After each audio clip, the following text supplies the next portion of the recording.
In today's video, I'm going to show you how to install Windows 11 in VirtualBox.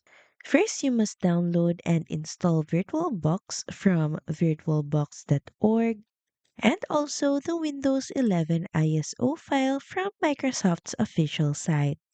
Now, once those two were finally installed in your device, open up VirtualBox and click on the New button.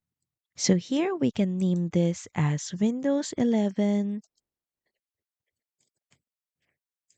Then next for the ISO image, we're gonna browse. So select Other, go to Downloads and select our ISO file. Then open it up and once done, press Next. Add in or create a username and password. Then press Next.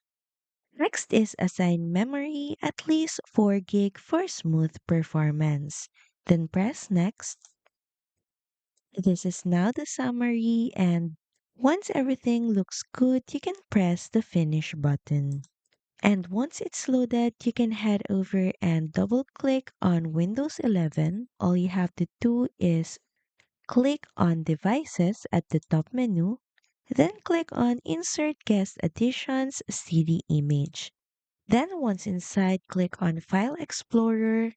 Then in the left panel, click on CD Drive, VirtualBox Guest Editions. Then here, click on Windows Editions. To download it, simply double click to start the installation. So just grant access permissions and press yes. And from here, all you have to do is follow all the on-screen prompts in installation. And lastly, you might need to reboot your system to finish installation. So that's pretty much it. Thank you very much for watching this video and I'll see you again on the next one. Bye!